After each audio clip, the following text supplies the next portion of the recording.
Am I designed? Am I created? Or am I just part of some kind of cosmic accident? The next question philosophers grapple with is the issue of belonging. Where do I fit in? Where do I belong? To my family? Or do I belong to some other group that I get to pick and choose? My friends? Or do I belong to another group, an organization or a society? Where do I fit? Where do I belong? And along with what's interesting is those two go very close together. Because once you know who you are, which sometimes, well, always includes your cultural identity, it affects where you belong and where you see yourself belonging. The next question is purpose. Why am I here? Why do I exist? Do I exist for the sole purpose of what? Why am I here? Why are we as human beings alive? And the last question philosophy grapples with is the question of meaning. What does it all mean? You know, Solomon gets to the end of his life. He's had all the supposedly good things of life. He's had all the wealth, all the fame, everything. And he gets to the end of his life and he goes, meaningless, meaningless, that was meaningless. Now, you get to chapter 12 after he's gone through his whole kind of lamenting, oh, this and oh, that, and all times and seasons. And he gets to the end and he says, young people, listen to me. This cranky old man's about to give you some wisdom. He says, young people, listen to me. What is the meaning of life? To live in relationship with God and to follow his ways, for therein lies a meaningful life. Now, how you answer those questions of identity, who am I, who are we, where do I belong, where do we belong, why are we here, why am I here, and what does it all mean? When you put all of those together, you get this lovely word called a worldview, a Weltanschauung, for my friend there. You get a worldview, a way of seeing the world, of understanding reality, of understanding how you kind of fit into it. And I'd like to suggest that this can be quite clinical. There's a story worldview that explains all of that. And so what I want to do is I want to quickly outline for you a Christian worldview. Does that make sense? Are you all with me? I've switched into academic mode here, so sorry. This is not preaching mode, this is academic mode. So let me outline a Christian worldview. And the easiest way to outline a Christian worldview is to tell you a story. And this story has 7 movements, 7 phases, if you like drama, 7 acts. And so let me tell you the story. It begins in the beginning. Genesis chapter 1, verse 1. In the beginning, God creates the heavens and the earth. And if you read Genesis 1 carefully, every time God successively creates something, he goes, damn, look at that. It's good. That's my translation, okay? Just stick with me here. But he looks at it and goes, that's good. Then he creates something else. He goes, look at that. It's good. Then he creates something else. Look at that. It's good. 6 times he creates and it's good.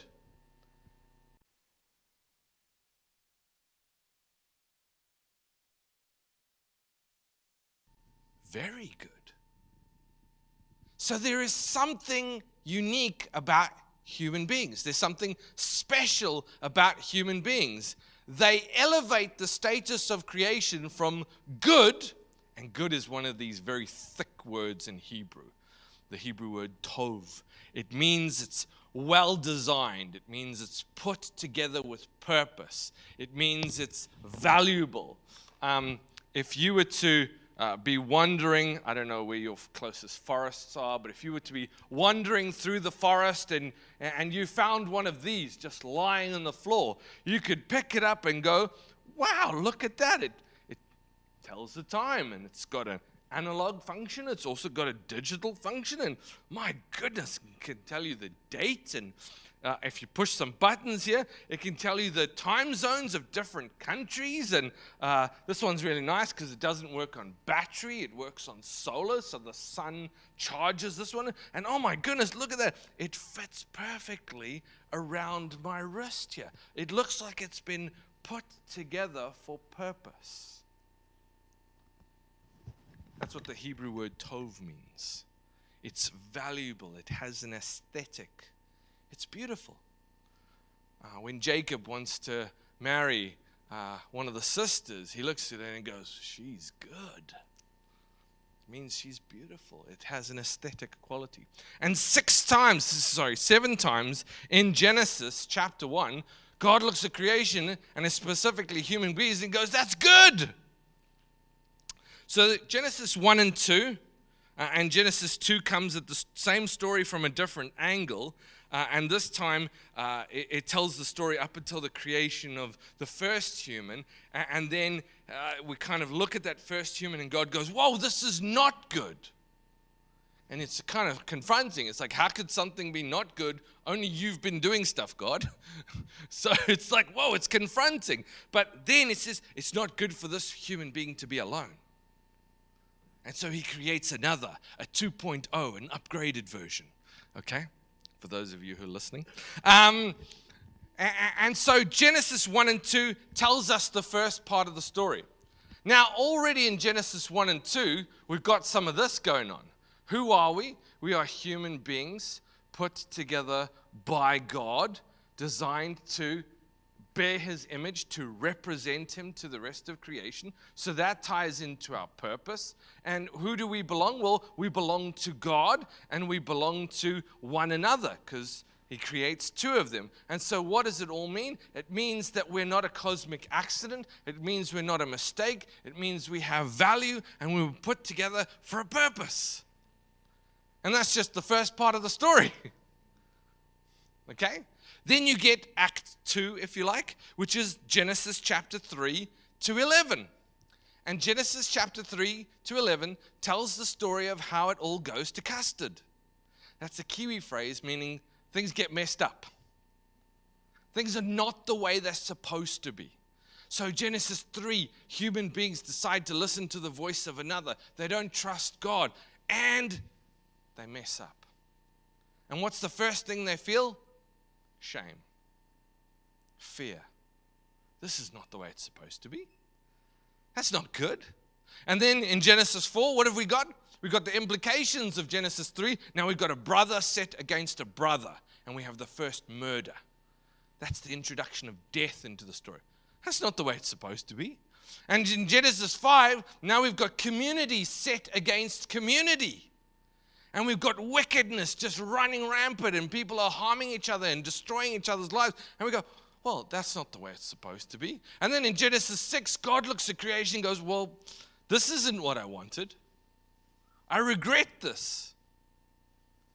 It's one of the most shocking verses in the whole Bible.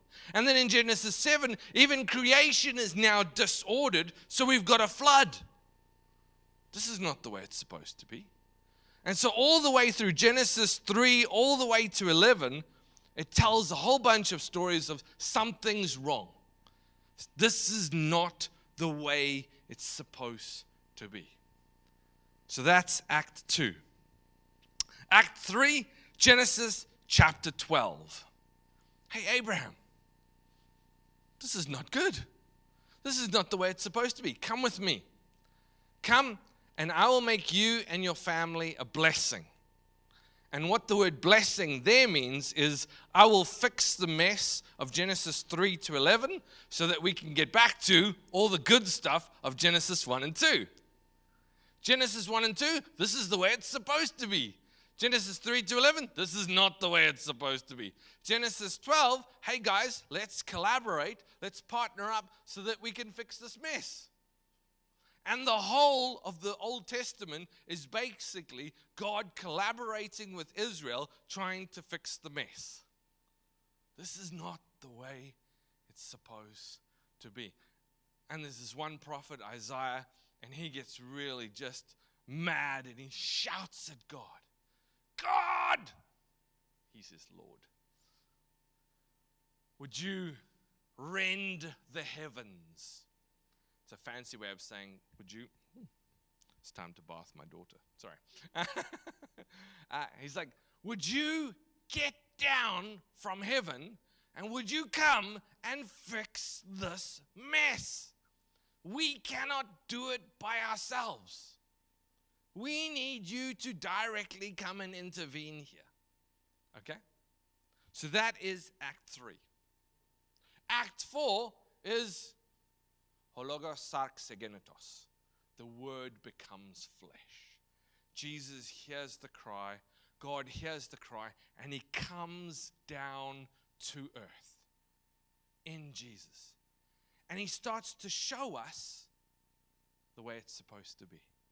He starts to teach, in my kingdom, this is the way it's supposed to be. In my communities, this is how we treat one another. In my world that we're busy creating, this is how we fix things. This is how we restore things. This is how we make things the way they are supposed to be. And Jesus uses a particular image. He uses the kingdom of God. And that just means Jesus is king, and if we do things his way, then things will go well. We will live this blessed life. Act 5. The church. Hey, wait a minute. Jesus is gone. He's not here anymore. Okay, we know death, resurrection, cool, got it. But ascension, we need you, Jesus. We need you to continually remind us what we're supposed to be doing. I know we got your teachings and stuff, but really it would be great if you were not just far away, if you were close and you could help us and give us the power that we need to live this life. And Jesus goes, hold up, I'm going to send another. I'll send the Spirit who will empower you. And the story of Act 5 is the story of the church living out the story of Jesus, living out the story of Israel, making things the way they are supposed to be. Okay? Then we've got Act 6. Act 6 is when God says, enough!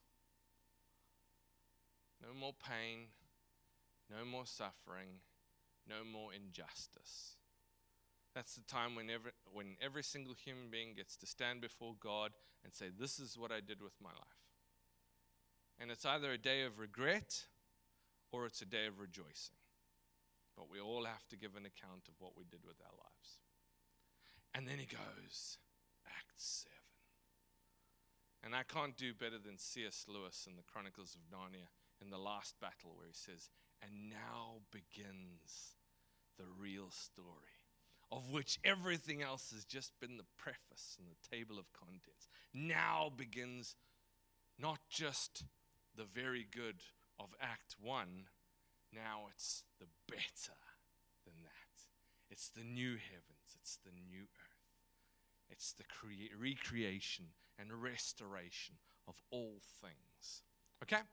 Now that is a Christian worldview. That is basically the whole biblical story.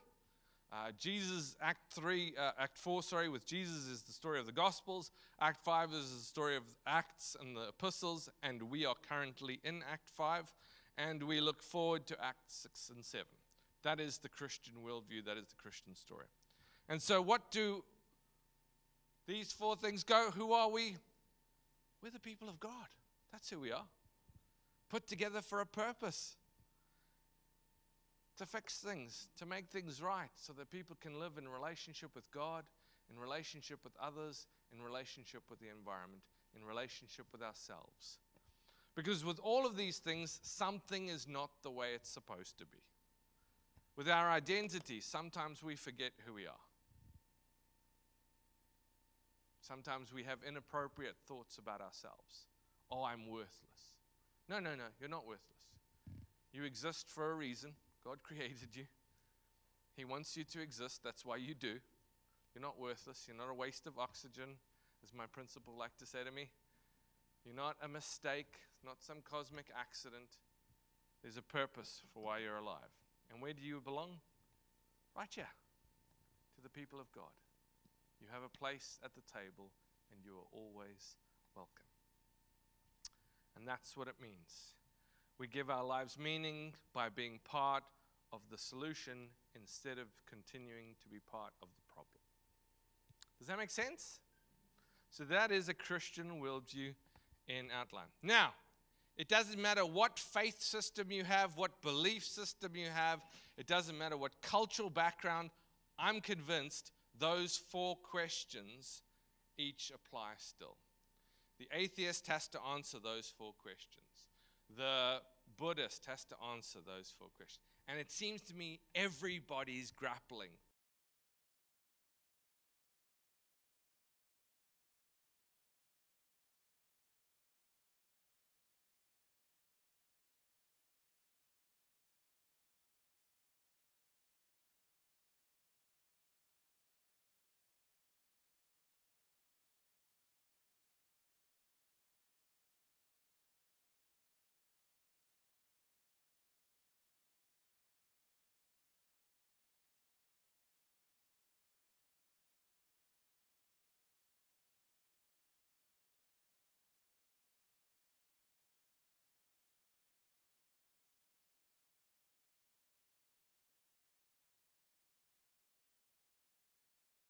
So I can't deny, unless I'm crazy, the fact that I was born in South Africa.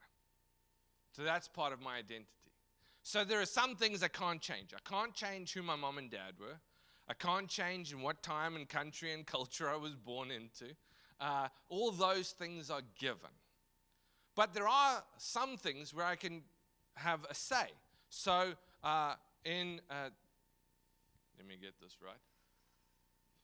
2006, well, I hope that's right. I stood in front of a group of people, had a conversation with somebody, and my whole identity changed. I went from being a bachelor to being a husband. Okay? Now, I had a say over whether my identity changed in that way. Okay? I could have chosen not to get married. And that's a legitimate choice. I could have chosen not to do that. In 2013, I was in a room with 3 people, and a little while later, there was a 4th person in the room. Okay? This is not the story of Daniel. This is the birth of my first child. Okay? And so, although I think my daughter would like to think that she's the shining person in the fire. But that was that changed my identity. I'm now a father. Now, it doesn't negate other aspects of my identity, husband. It doesn't negate other aspects of my identity, lecturer. But these are things I've added to myself. Sue and I could have chosen not to have children. In fact, 5 years in, we were kind of getting, maybe we weren't going to have children because we'd been trying for a long time and it wasn't working. And so I had to kind of deal with that. So yes, there are things we can do to shape our own identity, but there are also things we can't do. We can't help. We can't change. Okay? So for me, every single human being that exists has a right to honor. They have a right to be treated well and virtuously because they were created by a God for a specific purpose. So that's my foundational, fundamental belief. It doesn't matter how horrible you've been in your life. It doesn't matter what. You deserve dignity and respect, and you should be treated well. Now, that doesn't mean we might not lock you up to protect you from the rest of society, but at least we should do that in a humane and dignified manner because you were created by God. That's your intrinsic identity. In the Roman world, they didn't have that view. So a 5-year-old child that was being annoying could be murdered. And that was okay because a 5-year-old child hasn't fully cognitively developed. And to be human in the Roman world, you have to be rational. And a child isn't rational. So a child born with a defect can just be tossed in the rubbish bin because, well, that's a defect. We don't want one of those. A girl could be thrown in the rubbish bin because they may have wanted a boy. Okay, so that's the Roman world. That's the world in which the early Christians went, wait, time out. You can't throw children away. And so they would go to rubbish dumps and they would collect children and they would adopt them into their family. And adoption was crucial because if you adopt someone into your family in the Roman world, they have the same rights and privileges as a natural born. If you don't adopt them, they have the status of a slave. It's a key difference in the early Christians. Yeah. Yeah, I like that word, There we go. Why is it that With a V. if we have the same history, Christianity, Yeah. why is it that Christianity nowadays, Christian worldview, is Yeah. kind of diluted? It's almost subjective to different type of Christianity. Oh, man, there's so many ways to answer that question. I think I'll answer that a few ways. I think the Christian worldview works when it doesn't have secular power. Okay? History has taught me that if you put Christians in secular power, usually this thing called, you know what's wrong? This is not the way it's supposed to be, takes over. And we mess things up.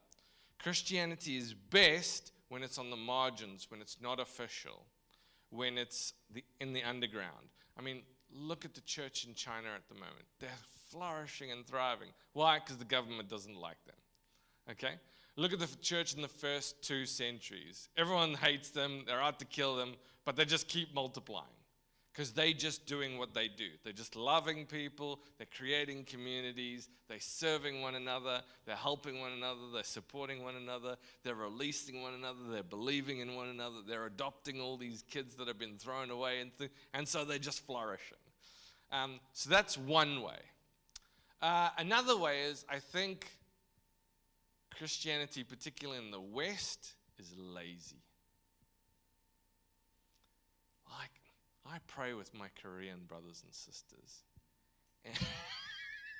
And I just realize how weak I am. Sean, we're going to pray for the next 24 hours. Oh, wait, what? No, I'm not as hungry as they are. I'm not as desperate as they are to see change. And so sometimes I think the West is very comfortable. And we just want to live in the jacuzzi of Christian experience, you know. Jesus, and we've almost changed sometimes our relationship with God has almost gone back to the Romans. See, let's imagine you need healing.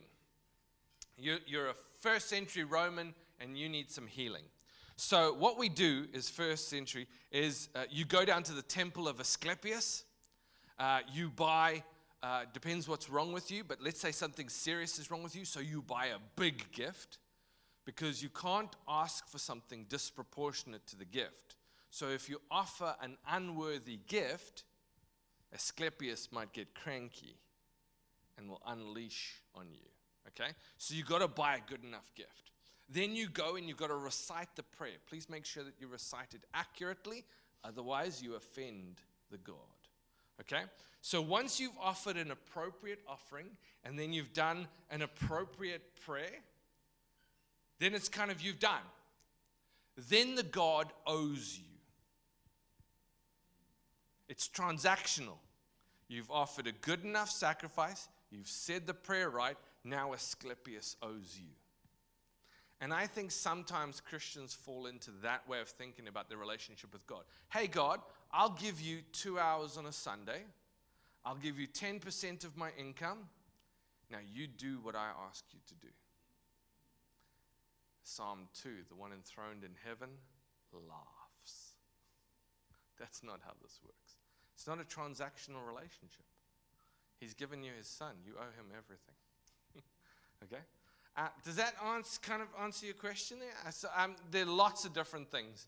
I think, Christianity for a long time, even though it's been a very helpful, my late friend, Professor Larry Hurtado, he used to say, Christianity was good for the West wasn't good for Christianity. There's a lovely book, you should read it. Tom Holland, Dominion, The Shaping of the Western Mind. And what he does is he gives you a whole overview of Western history. And he's an atheist. He's not a Christian. But he gives you a whole overview of how Christianity shaped the world. And he doesn't hold back. Some of it's brilliant, some of it's not so good. And I think Christians aren't aware of their own past. We don't know our own whakapapa. We don't know our own heritage, our own lineage, where we come from. And I think that that's crucial. Cool. Good question. Anybody else? Just leading on from Yeah, go. particularly the identity. The area of identity at the moment in our world it's gone crazy. Because everyone is declaring their own identity and Yep. eliminating any Yep. past, etc. Where do you see that going, and where do you see that coming from within the community, etc.? The other part of this is that when the church buys into that, it changes the worldview, doesn't it? Yeah. It moves it away from a Christian worldview to Yeah. some secular or whatever. Yep. So, the problems related to identity come from our God, which we worship in the West. In the West, we worship the God autonomy. Okay? Freedom. Don't you tell me what to do. I am sovereign of my life. That's basically the Western world. And I don't have any right to tell you what to do. You don't have any right to tell me what to do. And so everybody's just free. Okay? That in the West, that is. Now, depending on which culture and context you come from, you might come from a very oppressive context where you're not free, and you might look at that and go, wow, that's amazing. And some of it is amazing. We do want people to be free. I'm not into controlling people or oppressing people or anything like that. But when you take this too far, so you want to be free from your past, you want to be free from any kind of restraint, any kind of given, and you want to make it all up as you see fit. And so that's the current crisis around identity. And where's it going to lead to? I don't know, but in the next 10 years, we're going to see that a lot more people are probably unhappy. A lot more people are probably, I hate saying this, but suicidal. Because they've got no anchor. They've dislocated themselves. They've dislocated themselves from their own culture. They've dislocated themselves from their past. They've dislocated themselves from meaningful community. You see, when I say meaningful community, at the moment, cancel culture reigns. So, Christians wearing a Huffer t-shirt, I hate Huffer, therefore we can't be friends. Sorry for you. But now I've cancelled him, but now Alethea's cranky with me because that's her husband, and so now she doesn't want to talk to me. And so, but now I'm like, well, I never did anything bad to you, but it's like, yeah, but I've got to choose my person. And so what happens is we have the creation of a tribe. Who's with me against them? And so, but sooner or later, he's going to do something and she's going to cancel him. It's inevitable, bro. So, and then, so it just fractures and fractures and fractures into smaller tribal groups. And that's basically what we have in society now. Everybody's fracturing into their own little subcultures and subgroups, and people feel lonely. 20 years ago, Massey University did a study of Auckland and noted it was the largest and loneliest city in New Zealand. 1 million people, and they feel lonely. I mean, it defies, wait, what? And it doesn't matter what kind of governmental responses we're pouring in to solve these problems, which are very necessary and very good, we are not solving the problem. And in my point of view, my opinion, it's because we've dislocated identity from a relationship with God. So what are you? You're a cosmic accident. That's why all the French philosophers, suicide is a philosophical choice. If you're a cosmic accident, your existence doesn't matter. If you do exist, it doesn't matter if you don't exist. Albert Camus, Jacques Derrida, Jean Baudrillard, all of them. One of the most sobering books I ever read was Susan Hecht's book, Stay, A Philosophical History of Suicide. And she notes, philosophically, they're in favor of suicide. And I go, cool, well, let's look 20, 30 years down the track and, it's New Zealand, a very kind of secularized country, and, this is a problem. Why do we think it's a problem? Because that's our upstream philosophical worldview, is feeding us. The antidote to suicide is a meaningful life in community. Yep. Next. Here we go. Oh, he's got a few. I like it. Go, Dennis. Cultivate Christian worldview and how can you make it work? Yeah. Oh, so good, so good, so good. Okay. Every time you preach a sermon, every single time you preach a sermon, you should be hitting one or two of those. Every single time. Every single time. Let me just do this impromptu. What is communion? Communion is remembering the heart of the story, where Jesus gave his life because he actually cares about me. I'm not a waste of space. He gave his life because he loves me so much. And he invites me to be part of his family. And communion is a meal where the family celebrates that you are there and that you belong there. It celebrates our identity. We are those who get it. We are those who realize there's a God who actually gives a damn. And he gave his life so that we could help tell the story to others. What have I just hit? Identity, belonging, and purpose. And just in communion. And I think if we really want to cultivate a Christian worldview, every single time we speak, we should be hitting one of those four things. And the more you think about it, like me, I do a whole series on the church. And what do, I do the identity of the church. I do the purpose of the church. I do the church as a family, not an organization. And I speak about what it means to belong to the church.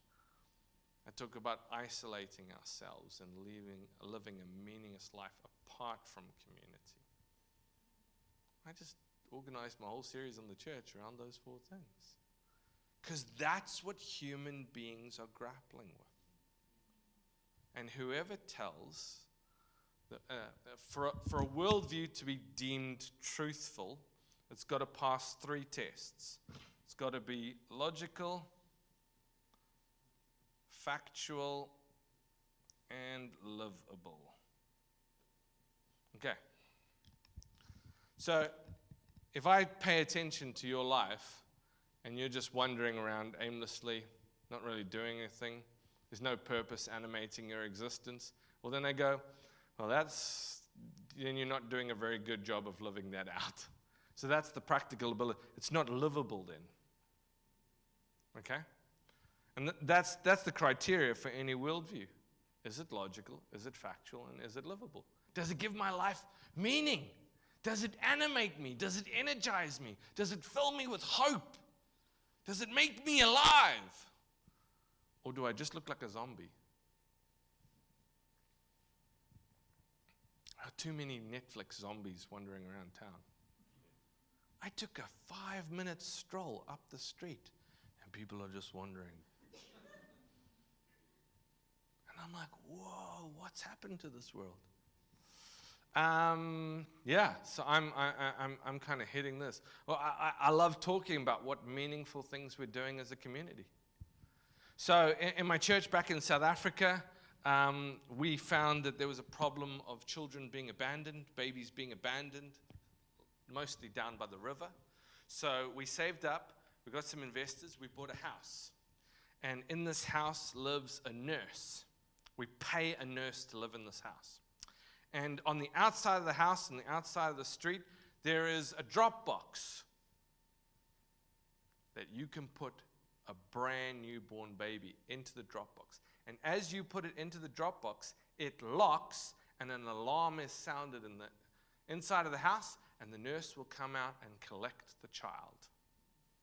And then we'll take care of the child and look after the child, notify the appropriate authorities, and then we will begin to look for families to adopt the child. Man, I'm proud of that. That was meaningful. Sue and I sacrificed a holiday. We gave our money towards that project. It's the best thing we've ever done. That's meaningful. Do you know how many people are alive today because Sean decided not to go on holiday to surf? Those sorts of sacrifices, those sorts of meaningful activities.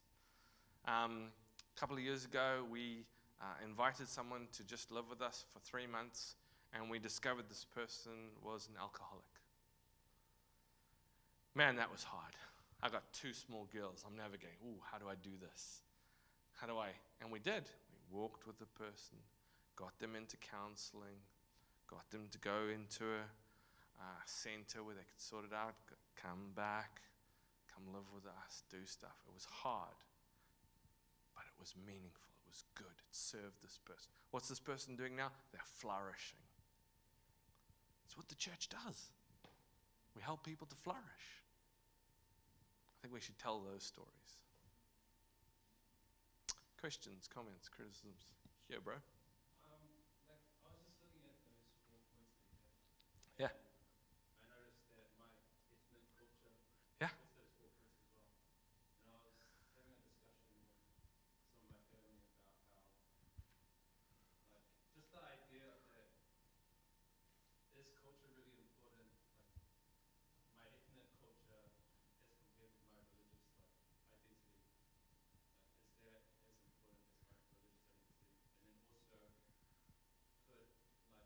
should we be, because our beliefs come from a Jewish culture, Yeah. should we be more, kind of forsake our culture a little bit to be more in line with the Jewish culture? Absolutely not. Your ethnic culture is incredibly important to who you are, and down the line, you're going to come up with more problems trying to deny it than you are just in accepting it. But, there is a but. I would say that, we have this lovely word called superordinate. And basically, it means that there is one thing prior to that shapes the rest. And so my relationship with Jesus is allowed to shape how I express my culture. And so my relationship with Jesus, my understanding of who Jesus is allowed to critique my culture at sometimes. And so I used the 3 R's. There are things in my culture I will receive and rejoice in. There are things in my culture I might need to reframe, and there is things in my culture I might need to reject. Okay? So freedom is fantastic, but I can take it too far. So I just need to reframe how I understand freedom. And so I think for every individual, that's the journey you go on. How does your faith and your ethnic identity kind of learn to live together and play nice together? But Jesus kind of takes a superordinate role there, where he's allowed to point at things in our culture and go, nah, bro, that's not helpful. As to your question about the Jewish stuff, no, the Jewish culture doesn't take precedence because the Jewish culture was never kind of Christianized. Most of the church kind of very soon after Jesus became Gentiles, and they didn't baptize any particular cultural element and say, look, this is the way we live. There are some overlaps between a Jewish culture and a Christian culture, but it's not celebrated because it's cultural. It's celebrated because it's beneficial and because it's the way God wants it. And so what I think we as Christians need to do is work out our theology and what we believe, and then say, now, how do I live that out in my particular cultural context? Go for it. Like, because sometimes I have problems with in our culture, there are things that like they contradict what I want to or what I believe in. Right. They also like they're difficult to navigate. So like, if I want to honor my family and honor my mother and father, to them that looks like honoring the culture. Yeah. But that is Yeah. direct like. Yeah. And please don't misunderstand me. None of this is easy. If you think it's easy, you've misunderstood. I told my parents that I felt God spoke to me and told me to go to Bible college, and they said, no, he didn't. And I was like, no, really, seriously, this is what I feel. And they're like, cool, there's the door. And so at 18, I'm like, okay, cool, pack my bags. Where are we going to? Find a flat, find a job, and go to Bible college. Now, thankfully, and I had to sit down with them and say, I'm not trying to dishonor you. And that was a hard conversation because my mom was like, that's exactly what you're doing. And your Bible says obey your parents. And I'm like, yeah, it does, but it's part of a bigger picture that talks about obedience to God and that sort of thing. And that was difficult for my mom to understand. Now, thankfully, 7 years after, she can see me flourishing as a human being, and she goes, oh, that wasn't a bad choice, but it cost me in the interim. And I'm not saying every story has a happy ending. For some of my Muslim friends that come to Christ, it's not a happy ending. I think that there is this tension, and I pray wisdom for you that you would be able to navigate that well. Yeah. There's no easy answers, bro. I wish there was. I certainly don't have them. Yeah.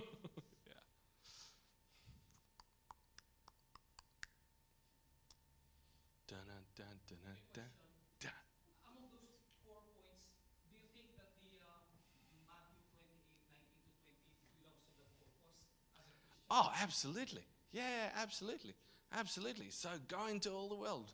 Make disciples of all. That's part of why the church exists. It's like, cool. So we're created. All this stuff is good. That's fantastic. Act 2, it all goes to custard. It's all messed up. Genesis 12 is the Great Commission of the Old Testament. Go into all the world. Be a blessing. Now, what's fascinating about that is if you just carry on reading the story and you get to Genesis 18:16, he then tells you how to do that. And how, he says, you have a family and all the people of your household, and you pass on to them the ways of the Lord, teaching them to live lives that are just and right. And in so doing and by so doing, you will become a blessing. So Matthew 28 is worked out for the disciples in the contexts of families, and families that join together become communities, and those communities then get called churches.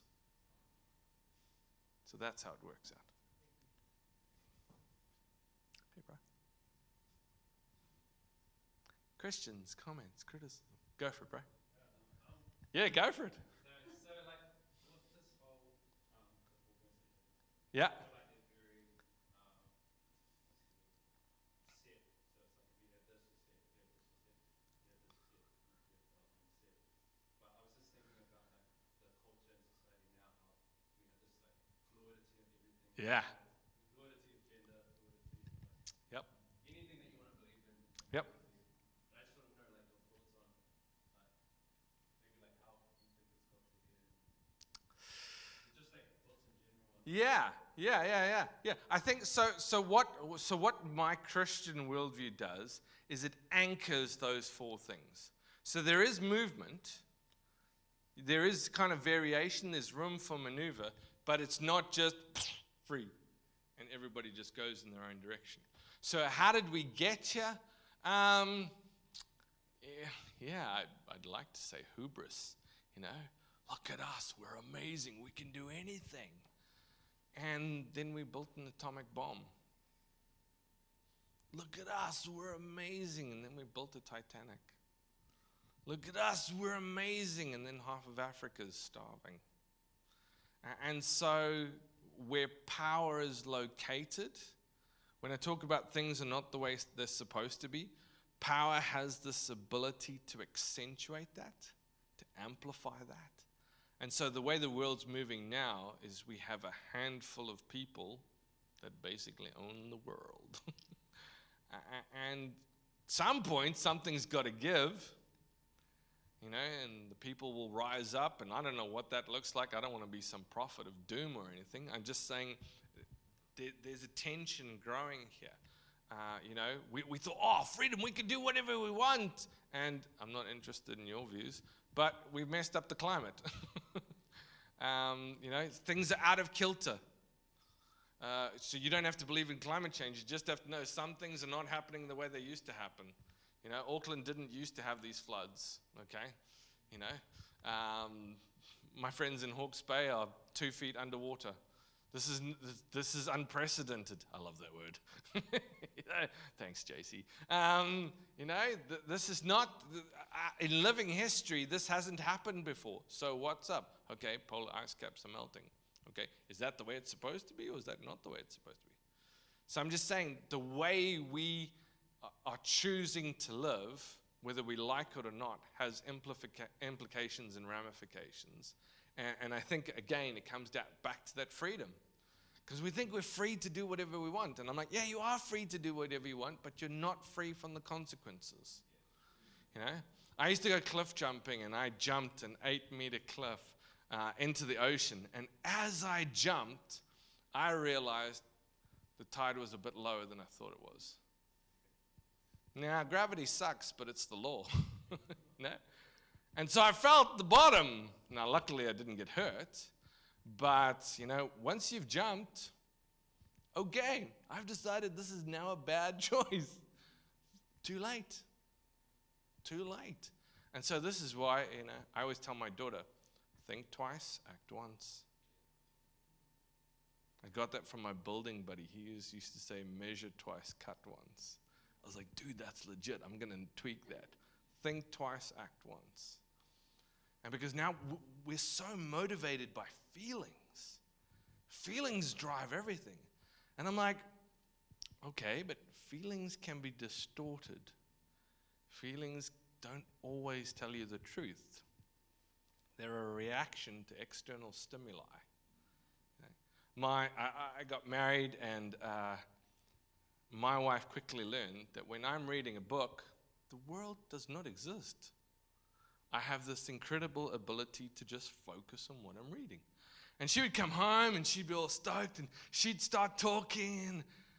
And 10, 15 minutes into the conversation, she'd put her hand on my shoulder and I'd be like, whoa, hey, how's it going? Where did you come from? She's like, why are you ignoring me? And I'm like, I'm not ignoring you. Why are you cranky? I'm like, I've just been sitting here reading a book. Now, her feelings misled her. That wasn't the situation. I wasn't ignoring her at all. I was just focused. Now, if she'd come in, and this is what she used to do, she'd come in and say, hey, I'm here. Hey, stop, focus. How are you? How was your day? What's happening? So feelings, I think sometimes we need to be a bit critical of our feelings. Why am I feeling? My daughter and I get hangry. My wife doesn't believe it's a legitimate thing. I do. I get hangry. I'm a grazer. I love to graze. During the day, I don't eat a lot big portions, but every once in a while, I just need to graze. And I know I don't think clearly if I'm hungry. I get a little bit more quicker on the responses if I'm hungry. I don't tweak well. I'm like, oh, okay, I can deal with this. So my feelings need to be educated. My feelings need to be disciplined. And we don't even know how to have that conversation in culture at the moment. Because you just give in to your feelings. If it makes you happy, it can't be that bad. So just give in to your feelings. And I'm like, ooh, a country run on raw emotion. Have you seen my 3-year-old? Yep. Yeah, go for it. In the society, just call it society, as we would describe the Christian worldview. If you go back to Roman times, Yep. it seems to be that in a society where, let's just be frank, with powers, Yep. the Christian church was working underneath all that Yep. to effectively Yep. materialise what the Christian worldview. Yep. In our society, as we are at the moment, I think Evans said that we're now the visiting team. Yeah, absolutely. We're now the visiting team. Yep. What kind of, you talked about the way that the church could deal with orphans Mm. and so forth. Have you got a broader description as to how you see the church working where it's powerless, and maybe by design, Yeah. choose not Yeah. involved in some Yeah. other issues. Yeah. But Yeah. Oh, such a great question. I mean, I'm busy writing a commentary on 1 Peter, and 1 Peter is all about Christians are on the outside. They're completely powerless, and so how do we negotiate life in a place of powerlessness?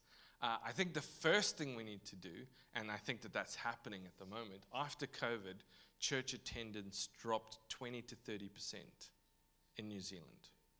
Okay? So for the people that were actually going to church, we had a 20 to 30% drop in attendance.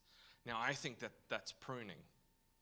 We're separating followers and fans. Now, that's hard to say, but I definitely think that there's people who just kind of rocked up at church and went, yeah, this is cool. I'm just doing this. I'm just going with the flow. And there was no real heart commitment to Christ in there. And so I think we're separating the followers from the fans at the moment. So then how do we live in a state of powerlessness? Well, the first thing is you've got to know that you have no power. So stop trying to exert it. Every time a certain bishop in Auckland opened his mouth, I was like, you're just trying to exert power. You're trying to force something happening. And the rest of society goes, who do you think you are? We don't care. Shut up, sit down. And so I think that's not the way to do it. So then how do we do it? Eugene Peterson wrote a book called A Long Obedience in the Same Direction. A long obedience in the same direction. And building on that, a sociologist by the name of James Davison Hunter wrote a book called To Change the World. The title is ironic because he basically says, Christians, you can't change nothing. You don't have any secular power. You don't own the intellectual capital in universities where change really happens. We don't. But what we can do is be a faithful presence in society over a long period of time. And by being that faithful presence in society over a period of time, we will earn the right to speak. So integrity is the currency of the gospel. If a church doesn't have integrity, keep quiet. All you're doing is talking into the wind. It's like me going, can I please have your PIN card for your credit card? And, yeah, right. No, I'm not going to give that to you. I don't trust you. And that's essentially what we're asking. Hey, people, give up your whole life and follow Jesus. Who's going to believe us? No one. So without integrity, we have no way of engaging secular society. So how do you create integrity? Well, you've got to do something beneficial. So for us, it was creating a home where we collect babies that have been abandoned. For other people, for the Salvation Army, it's their Salvation Army shops. For a lot of churches, it's food banks, it's community, it's phoning people, checking in on them. It's finding ways to love people where you are. And if you're not loving people where you are and not reaching out to people where you are in some tangibly beneficial way, all you are is just a group that meets in that building. And so the way to engage society is, and please, like the way not to engage is to say what you're against. The secular New Zealand society is tired of what we're against. What are you for? What are you actually for? And so I think that's an interesting one. I did a lot of public debates with people on euthanasia before we were going to pass the bill here. And my point was, looking after people is good for us as people. And so what we have is a mindset that says, okay, if you get to a certain age, or you're not productive anymore, because that's how we measure value in secular society. Are you productive? And I'm like, no. You can still, and I hated to frame the argument this way, but people can still be productive by allowing us an opportunity to help them. Because when we help other people, we create virtues and dispositions in ourselves that we take into other relationships. It's why mothers and nurses are the two most important people on the planet. Because they look after people and they have a certain virtue or disposition that we all need to learn from. How to look after people when they're in a state where they can't look after themselves. And so I think, the secular world functions on utility. If you're not adding, you're subtracting. Okay? So a single mom on the benefit, well, clearly she's not adding anything to society. Well, no, how about we look at it? No, she has the opportunity to raise 2 kids who are going to be hopefully flourishing, functioning members of society. How do we support her in that? But it's like, oh no, it's capital loss. I'm like, why did we have to frame it that way? That's just a utilitarian view. I'm like, I don't look at people as utilities. I look at them as humans who have dignity and worth. And I don't know, maybe I'm different. Sorry. Does that kind of answer your question? Yes, it does. And you can add a world of other Oh, yeah. aspects. Working behind a lot of, Yep. typically what is the secular approach. Yep. Yep. Social welfare. Yeah. I think the more that Christians understand their own story and why we believe what we believe, the more clearer they'll see the contrast with secular society and then be able to see, okay, cool. So this is where I can play a role. This is where I can say something. This is where I can make a contribution. And I think Tom Holland's book, Dominion, The Shaping of the Western Mind, really helped me to do that from a grand historical perspective. It was incredible. Such a good read. Sure. As I've read about the underground churches that exist today, Mm. different places, they have this underground church mindset, which is we get on being the church regardless of what's going above ground. It doesn't mean they live underground. It's Mm. the mindset that says, well, we're the church, we get on with what we do because we're the church. What's happening above ground is, like, we engage with that, but that's not the measure of what we are about. Mm. And I've got a friend who's an Iranian guy and fled for his life out of Iran, 40,000 member home church group, and they wanted to kill him. And he was like, well, I asked him, how did you feel about that? And he said, well, it's what, we're the church. That's what happens. And in our culture, that would be horrendous. Yeah. But for him, it was like, well, no, but that's the church. Yeah. But it's that mindset that seems to be Yeah. a little bit missing in the West. Yeah. I'm being kind. It's Yeah. missing in the West, but Yeah. and I think that the identity of the church, we're focused on the identity of the people, the individual, as probably as preachers Mm. and teachers, not the church. Yeah. Would that be fair? Yeah, that's fair. Yeah. And I think we do need more focusing on our collective identity. We are the people, chosen people, holy nation, royal priesthood. These are collectives. It's as a collective that we can function as God's priests to others. There's a great book, I can't remember who wrote it now. It's called The Patient Ferment of the Early Church.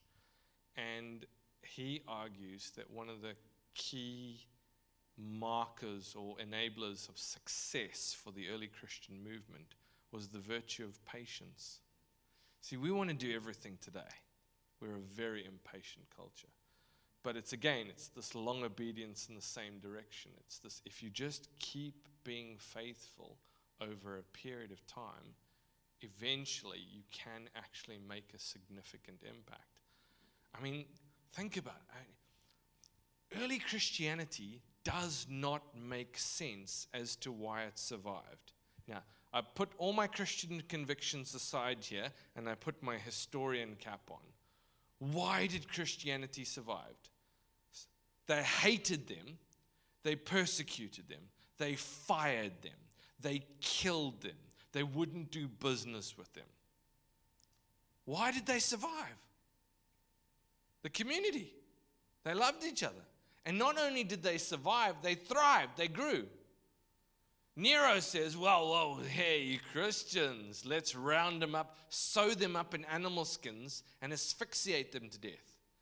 Then Nero has a little garden party with poles, and he straps Christians to the poles, pours tar all over them, and sets them on fire.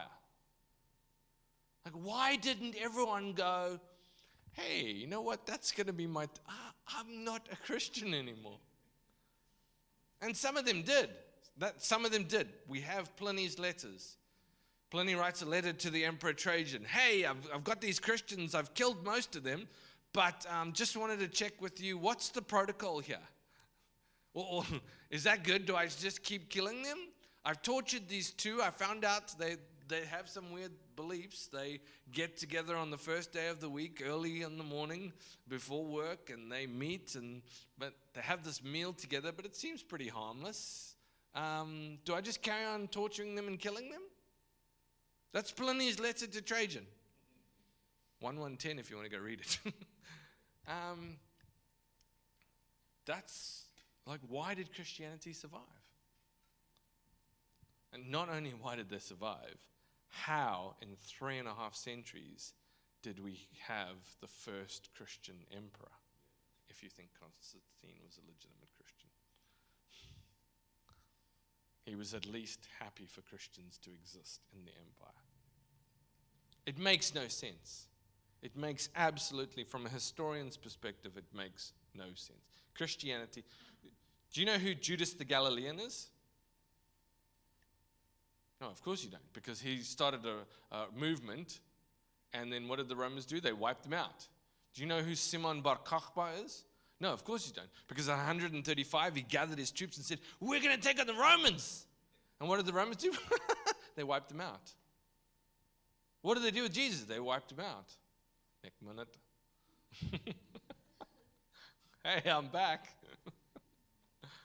Like, why did Christianity survive? It makes no historical sense. They should have died out. They had a distinctive sexual ethic. They had a distinctive ethic about life and children and abortion and all these things. They were countercultural in so many different ways. They should not have lasted. Why did they? Pliny calls them the obstinance, the sheer refusal to doubt God. The sheer refusal to give up on Jesus. This steel resolve, we believe Jesus is who he says he is, and we're going to make the world a better place. Just another question. In terms of identity, we've already mentioned culture. But in terms of the ordering of identity, Yep. there are areas where, say, we could say my identity is the occupation. Yeah. The way that we prioritize, or if you like, the way we order. A lot of what you're saying about the early Christians is that it's all about order. What is your main identity? Is your main identity Christian Christ follower, right? Yeah. Or is it what you do? Yeah. You know, I don't want to answer the question. I just want to raise that issue about Yeah. priority. It is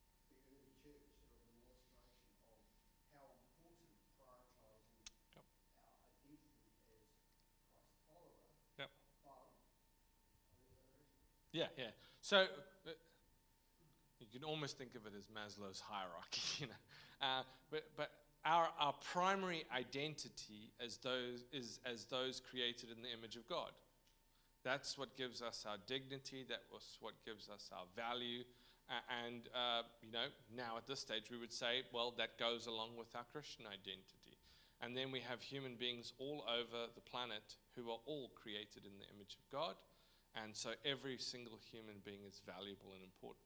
Then we've got this, our Christian identity for those who identify as Christians. And then we've got the rest of the things, you know, who my family is, who my culture is, who my sports team is, you know, these are all identity markers. You know, I'm going to be a Chicago Bulls fan till the day I die. Why? Because when I was 13 years old, I saw Michael Jordan dunk. And I thought, that is it. There will never be anybody like him. And I'm right. This is objective truth here. LeBron sucks. No, I'm joking. That's fighting talk. I'm just sorry. I've just alienated half the crowd. Don't! Keep your mouth shut, Sean. But yeah, we do have these. I mean, we are so fixated in a utilitarian identity, what we do. It's one of the very first questions we ask about each other. Hi, I'm so-and-so. Hi, sir. What do you do for a living? I purposefully dodge that question almost all the time. I'm like, you won't define my purpose and my value by what I do. And like people are like, wait, what do you mean? I'm like, yeah, I think we've just gotten too fixated on what people do. I was like, what are you passionate about? What do you care about? It's a far more interesting question than how do I spend 9 to 5? And I think Christians can play a role in disrupting that kind of primary identity marker or value being in what we do. I'm like, no. Because as soon as you don't do that anymore, then you're not valuable. Like, it's so interesting because I get introduced as a doctor, and people just automatically assume medical. And so like, oh, yeah, Sean's important because he's a doctor. And I'm like, well, please don't show me that rash. Like, not that kind of doctor. Yeah. There we go. So in China, there's like all sorts of like underground kind of churches, but they all kind of follow the same kind of ideas. In New Zealand, there's like Methodist church, there's like Anglican church, and they're all kind of stuck on to like something. They all kind of talk about different things. So how has it become so fractured? Yeah, that's a great question. I don't think it's as fractured as we think it is. So I want to say that first. It is fractured, but I don't think it's as fractured. I think different communities respond to different things and are addressing different things. So, if let's imagine a medical textbook that has like 20 different chapters. Each chapter is dealing with a different thing, but it's all part of the same medical textbook. And I think that's probably true for most churches in New Zealand. They're dealing with different things. We've all got our little niches about what we're passionate about, what we're interested in, but we're still kind of generally headed in the same direction. And what kind of helps me believe that is not only because I've spoken in a lot of them and I've got relationships with a lot of them, is that often we have practical differences, but our core theology is still the same. So we're still Scripture, we're still Trinity, we're still salvation by Jesus alone. Like if you push into that, there is a lot of unity in that. And so then it becomes cool. Well, my church, one of my churches that we planted by accident, because we didn't intend to plant a church, it just happened, was on a Sunday afternoon from 3 until 7. Now, wait, you went to church for 4 hours on a Sunday? A lot of my Kiwi friends are like, time out, bro, no way. But we played soccer, we made food together, we did life together for those 4 hours. Now, that's very different from, say, what we had this morning. Now, there's nothing wrong with this morning, it's just different. But we were reaching a different group of people. And so we did things differently. And so actually, we need more differences because we need to adapt and mold to reaching different groups of people. But then we also need to try and figure out some way to bring them back into the fold, because otherwise we just end up with niche groups, and I'm against that. So one of the things I strongly believe is that every church must be multicultural, okay? Because monocultural is boring as heck, and I'm just over it. So we've got to be multicultural, okay? Why? Because God's kaleidoscopic beauty is expressed in all the wonderful, diverse, beautiful cultures that exist. Plus, we get different kinds of food. And I'm all about that. So in that sense, we need more differences, but we need to find a way to bring unity. Now, that's the million-dollar question. How do we bring unity? And I don't think everybody can be united with everybody. That's unrealistic. So we need theological unity. Hey, for 2,000 years, this is what the church has thought and believed. Please don't deviate from that too much, or you do so at your own peril. Okay? We need relational unity. Hey, Mark, what are the other pastors in Wellington that you know? Make sure you've got good relationships. If they need help, hey, church, how can we help this body of believers? You guys were talking about a church that had flooding, and you were talking about giving money. That's unity being displayed. So I think it's this constant tension of, you can't have relationships and unity with everybody, so how do we maintain that unity? Does that kind of address your question? Yeah, because it feels like the churches when you use it more in Wellington, they don't make any kind of Yeah. Connections with the other churches. Yeah, yeah. And so it's quite. That's actually not true. Yeah. Well, yeah. So it's a perception thing. It's a Yeah. perception, which is interesting because there's a very strong connection amongst the leaders of the churches Yeah. in Greater Wellington as well. Yeah. So there's a lot of stuff. The Hope Project, for instance, is a kaleidoscope of churches. Right. So then it becomes, how do we translate that so that the churches know that we're working with other churches? Yeah. So I think your point is, hey, what about the Baptists down the road? I've never met them, I don't know them. So it's like, how do we conceive of unity? What does it actually look like? So behind the scenes, there might be this cool stuff. So it's like, how do we let people know? And so I would think, it would be great every once in a while. Hey, we've partnered up with a whole bunch of churches around Auckland, the Hope Project, yada. There we go. Yeah. I'd like to see kind of more collaboration, if you like. And I think with property prices, with, some churches that don't have their own buildings, you'll find that a lot of churches are willing to share their premises and share their buildings. That's another way of expressing unity. I think there are ways we can collaborate and work together, and we need to do that more. Yeah. So that's good. Yeah. In Timaru, we've got a big Easter thing that we're doing, and all the churches will all come together for our Easter celebration. I mean, you probably could, but it would be a logistical issue to try and organize something like that in Wellington. Plus, you guys will probably all go away for the weekend. Yeah. Any other questions? What time are we going to?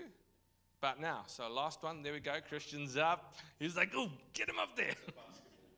Oh, yeah. Michael Jordan.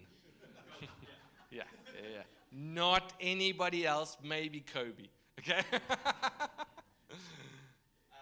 My question was like being a PhD in theology, having a PhD in theology, Yeah. also being a parent. I have permanent head damage. That's what PhD stands for, permanent head damage. And like social media right now, Yeah. relevant, TikTok, Yeah. Instagram. Yeah. It's doing a massive Yeah. worldview with these kids Yeah. nowadays. Yeah. So how do we as leaders, mentors, or parents Yeah. kind of lead the next generation? Yeah. Addressing that with Christian worldviews. Yeah, great question. Two things, and you can blame this on me, okay? So 2 things. Firstly, what you need to do is remind all the other parents that the primary task of discipleship is not yours, it's theirs. Okay? All of them got really nervous right now because they just wait, what? Primary discipleship responsibility falls to parents, not youth leaders. Okay? So that's the first thing we need to realize. So it's not all on your shoulders. Because with the current understanding, they think it is all on your shoulders, and when their kids don't follow Jesus, they're going to blame you. That's not fair. Okay? So I'm just shifting all of that responsibility, not all of it, 90% of it, back to parents. Okay? So parents need to disciple their children. Okay?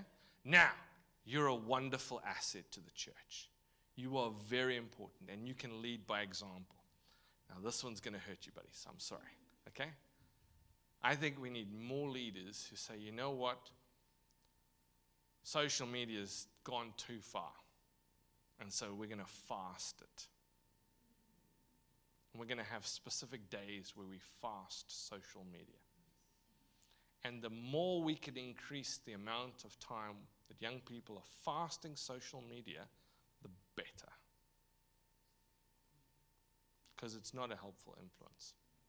And like the internet is great, but it's also not. Okay? And I worked for Tear Fund for 2 years, and we deal in rescuing sex trafficking slaves.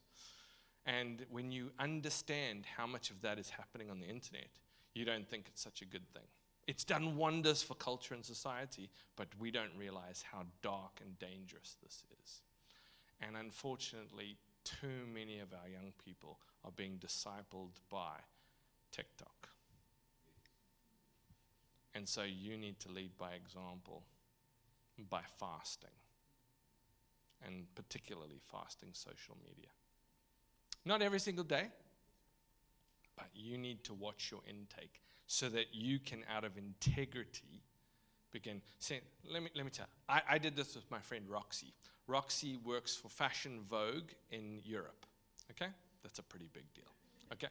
So Roxy and I were talking, and she was like, Sean, my relationship with God, it's not doing so good.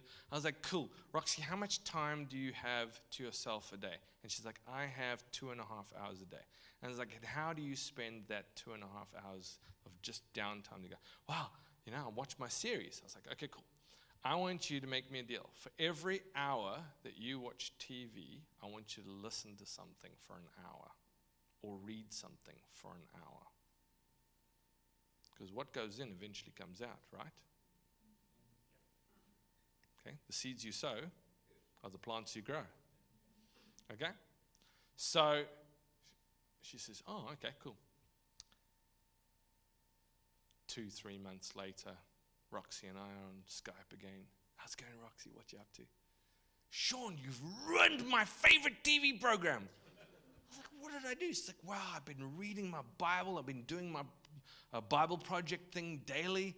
I've been getting all the stuff into me, and now I see things in my programs. I'm like, oh, that's not healthy.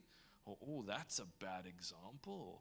Or, oh, I don't want to be like that. And I notice things in myself. And so now I've started to make these conscious shifts. And I was like, all you did, Roxy, was change your diet. You had a diet that was hiding those things from you. Now you've got a diet that's revealing those things to you. What you put in is what you get out. Okay? So, as much time as you spend on Instagram, as much time as you spend on, if you're on Facebook or whatever social media, you should be devoting to your own spiritual nourishment. And if it's not equal, social media will win. Okay? But you're not the primary responsibility for discipling these young people. Their parents are. Okay?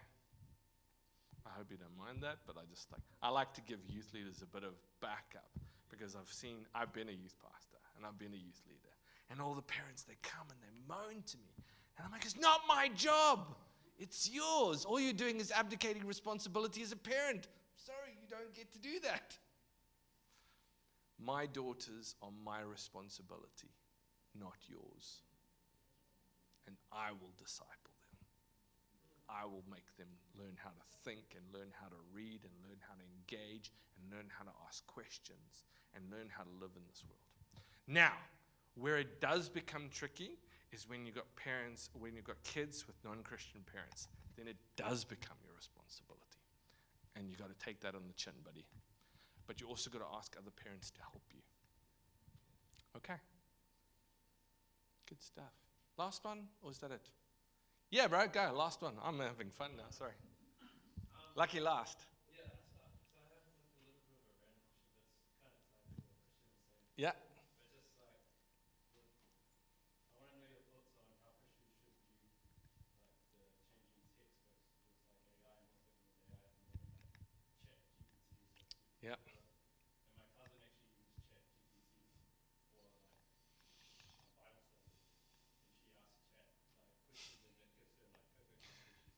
Yeah. And like, Yeah. I was watching this thing on YouTube that was talking about that in the future, AI will be so powerful that its sentience will be almost godlike. Yeah. People will worship it, and I was just wondering what your thoughts are. Yeah.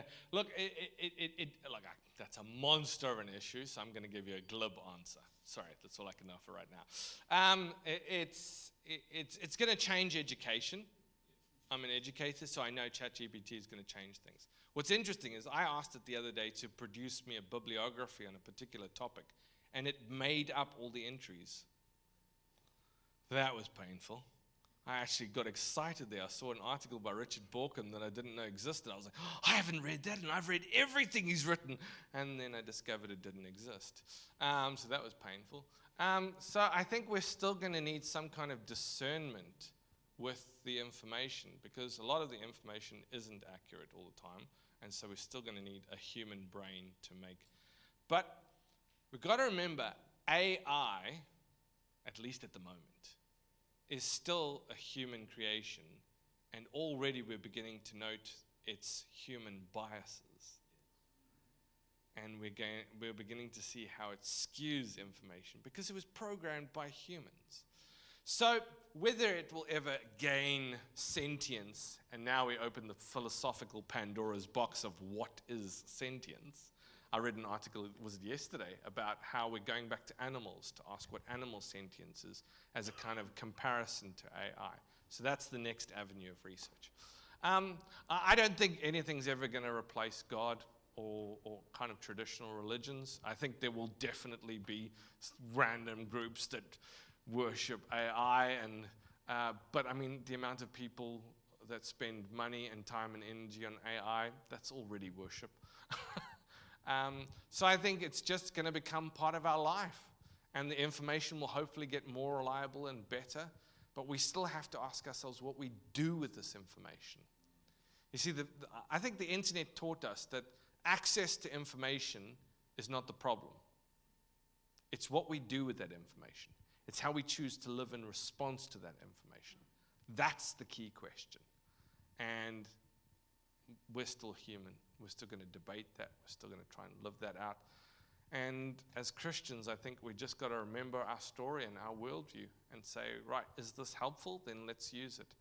Is this not helpful? Then let's avoid it. Is there changes we can make to make it helpful? Cool, let's go with that. All right.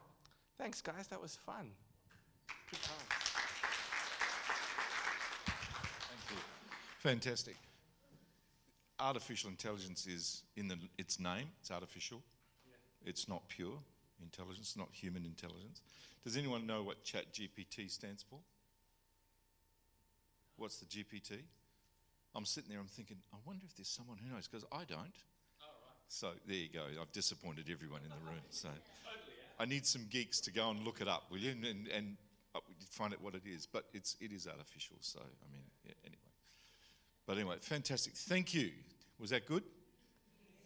Yes. Yeah, good, great insight. And this is fantastic. And yeah, really, it's been an absolute pleasure to have you, Sean, here at church, but also in my home too. It's been a real delight to be able to sit and talk with you and get to know you even more. So I hope that your memories of us here will be good, and that we hope to get you back again We'll plan something way ahead of time. So we also recognise the value.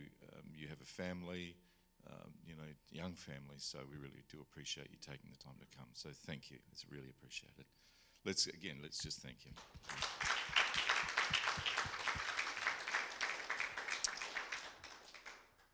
He hasn't left the room, so if you do have one final question, you can actually talk to him direct. Is that all right? Yeah, that's cool. Fantastic. Why don't we close in prayer and then we go our way. Have a magnificent week. And someone email me what ChatGPT means. Father, thank you. Lord, we thank you for Sean. We pray your blessing on him. Lord, that blessing that is tangible, not just a glib bunch of words and say bless you, but Lord, the blessing that will impact his life, impact his future, the blessing of your very presence in everything he does, and Father, for his family as well, for his wife Sue and his girls, Lord, we pray that blessing on them. Father, we pray also provision and finance and everything that's required, Lord, that it will go way beyond even their own needs, that they can continue to be generous and continue to plough into the kingdom, Lord. And so we ask that. I pray, Father, for everyone in this room, Lord, families associated and friends with us, Lord, all those. And we pray that same blessing on them. As we go about our week, Lord, as we're out from now into the mission field, Lord, I pray guidance and wisdom and love and mercy to be demonstrated through each of us, that we would be the hands and feet of Jesus to the people that we meet. So we ask for your blessing and your presence on everyone. We ask in Jesus' name. And everyone said, amen. God bless you. Thank you for being here. Wonderful.